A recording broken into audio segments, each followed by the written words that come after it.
Good morning friends. आज के मेरे वीडियो में हम dining philosophers problem in operating system, ये क्या प्रॉब्लम है, किस तरीके से इसको हैंडल कर सकते हैं। तो देखिए, सबसे पहले ये डाइनिंग फिलोसफर प्रॉब्लम क्या है। क्लासिकल सिंक्रोनाइजेशन प्रॉब्लम है। बेसिकली ये हैंडल थिंकिंग के लिए कि मतलब इस तरीके की अगर हम सिचुएशन आती है तो हम उसको ऑपरेटिंग सिस्टम में ऐसी सिचुएशंस आती है तो कैसे हैंडल करेंगे, उसको रियल लाइफ एग्जांपल से मैप करके और इजीली उस सिचुएशन को समझने की कोशिश की गई है कि अगर ऑपरेटिंग सिस्टम के केस में इस तरीके की सिचुएशंस होती है तो हम कैसे हैंडल करते हैं। तो आप ये मत सोचिए कि ये डाइनिंग फिलोसफर्स प्रॉब्लम ऐसी प्रॉब्लम ऑपरेटिंग सिस्टम में आती होगी, ऐसी प्रॉब्लम। बट इस तरीके की प्रॉब्लम की कुछ रिसोर्सेज हमारे पास लिमिटेड रिसोर्सेज हैं एंड हमारे पास में with respect to that processes हैं और उन प्रोसेसेस को अलोकेट करना है। ड्यूरिंग अलोकेशन हम डेडलॉक स्टेट में ना पहुंचे, मतलब अगर हम अनसेफ स्टेज में भी हैं तो भी हम डेडलॉक में नहीं एंटर करें। इस तरीके की सिचुएशंस को मैनेज करने के लिए कुछ क्लासिकल प्रॉब्लम्स हैं और उन क्लासिकल प्रॉब्लम से जब सॉल्यूशन मिलता है, सेम सॉल्यूशन हम ऑपरेटिंग सिस्टम में इंप्लीमेंट करते हैं एक्चुअल प्रॉब्लम में। तो डाइनिंग फिलोसफर प्रॉब्लम क्या कहती है कि मान लीजिए आपके पास में जितने फिलोसफर्स हैं उतने ही चॉपस्टिक है। जैसे यहाँ पे हमने एग्जांपल लिया है कि हमारे पास में 5 फिलोसफर्स हैं और 5 ही चॉपस्टिक्स हैं जो इस तरीके से प्लेस है टेबल पे। और एक टाइम में या तो फिलोसफर सोचता है या फिर वो ईटिंग करता है। They are sitting on the table and उनके लेफ्ट और राइट में चॉपस्टिक्स रखी हैं। तो अगर आप फिगर से देखें, टोटल आपके पास में 5 फिलोसफर्स हैं और 5 जो है आपके पास में चॉपस्टिक्स है। और एक फिलोसफर को लेफ्ट और राइट दोनों की ही चॉपस्टिक्स चाहिए अपना ईटिंग के लिए, मतलब he will use left and right both the chopsticks for eating purpose. तो देखिए, अगर मान लीजिए एक सिचुएशन ऐसी हो सकती है कि सारे के सारे फिलोसफर एक ही टाइम पे खाना स्टार्ट करें और इसमें यह है कि सब पहले अपनी लेफ्ट उठाएंगे फिर राइट उठाएंगे, then they will start eating. और सबने अपनी लेफ्ट उठा ली तो किसी के भी पास राइट अवेलेबल नहीं है और जो राइट चॉपस्टिक अवेलेबल नहीं है दे कांट ईट, और वो उसको भी नीचे नहीं रखेंगे कि ताकि किसी और को मिल जाए। तो ये सिचुएशन कैसी हो गई? Deadlock situation. तो इस तरीके की इसको मतलब अगर आप ऑपरेटिंग सिस्टम की लैंग्वेज में देखें कि आपके पास में 5 प्रोसेसेस हैं, 5 आपके पास में रिसोर्सेज हैं और हर एक प्रोसेस को एटलीस्ट 2 रिसोर्सेज चाहिए, मीन्स 2 रिसोर्सेज चाहिए एग्जैक्टली। हर एक प्रोसेस को 2 रिसोर्सेज चाहिए अपना एग्जीक्यूशन करने के लिए। अब पांचों की पांचों प्रोसेस ने एक एक रिसोर्स ले लिया है और वो एक का वेट कर रही है और ये नॉन प्रिमिटिव है तो कोई अपना रिसोर्स छोड़ भी नहीं रहा है। तो क्या इसमें पहुंच गए हम? डेडलॉक सिचुएशन में पहुंच गए।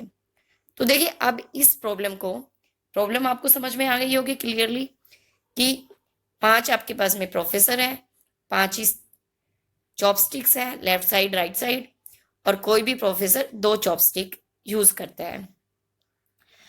अब इसको हैंडल करने के लिए मान लीजिए हमारे पास में सेमाफोर्स है। सीमाफोर एक एरे है 5 सेमाफोर्स की, स्टिक 5 करके, जो हर एक चॉपस्टिक को, क्योंकि आप जब सिंक्रोनाइजेशन की इश्यूज होते हैं तो सिंक्रोनाइज करने के लिए आप क्या करते हैं? सेमाफोर्स यूज करते हैं। सेमाफोर्स यूज किए जाते हैं ऑपरेटिंग सिस्टम में टू सिंक्रोनाइज। और ये ऑटोमिक ऑपरेशंस इस पे सिर्फ 2 wait and signal, 2 atomic operations perform होते हैं किसी भी सीमाफोर पे। तो आपके पास में अगर 5 प्रोफेसर्स हैं, 5 चॉपस्टिक्स हैं, तो बेसिकली आपको सिंक्रोनाइज किसको करना है? चॉपस्टिक्स को। तो आपने चॉपस्टिक्स पे 5 सीमाफोर्स लिए हैं।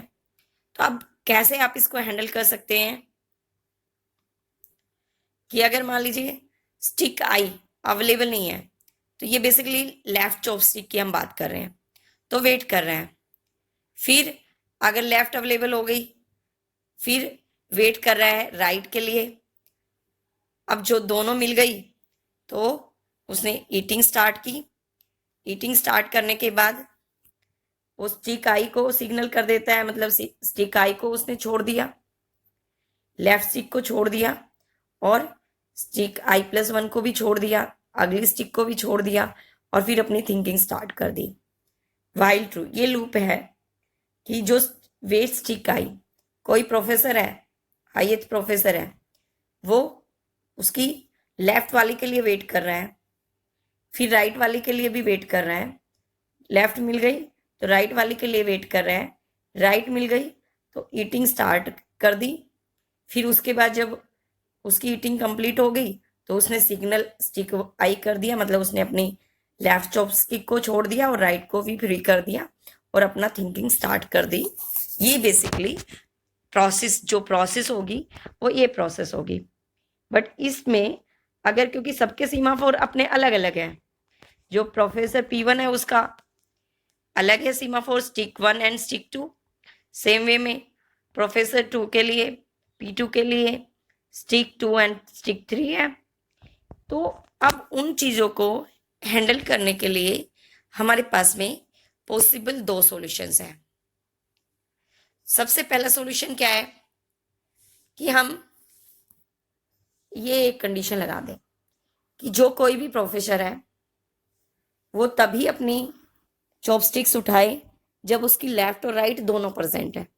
अगर उसकी लेफ्ट और राइट दोनों अवेलेबल है तो ही वो अपनी चॉपस्टिक उठाए। सेकंड क्या है? सेकंड ऑप्शन है कि हम 4 प्रोफेसर्स को ही टेबल पे बैठने के दें। तो देखिए, अगर मान लीजिए आपके पास में 5 की बजाय 4 ही प्रोफेसर बैठे हुए हैं। अब देखिए, जो यही चीज़ है, हम एग्जाम्पल से समझ लेते हैं कि हमने प्रोफेसर P5, हमने 4 को ही अलाउ किया, P5 यहाँ पे टेबल पे नहीं है। तो अगर जैसे वो ही सेम सिचुएशन थी, सब अगर अपनी लेफ्ट उठा लेते हैं तो P1 ने भी अपनी लेफ्ट उठा ली, P2 ने लेफ्ट उठा ली, P3 ने अपनी लेफ्ट पिक कर ली और P4 ने लेफ्ट पिक कर ली, तो भी हमारे पास में एक चॉपस्टिक बची हुई है। इस चॉपस्टिक को उठा के P1 अपनी ईटिंग कंप्लीट करेगा, फिर P1 दोनों चॉपस्टिक्स को रिलीज कर देगा, टेबल पे रख देगा। अब P2 को मिल गई, P2 अपनी चॉपस्टिक उठा के स्टार्ट करेगा और वो फिनिश कर देगा।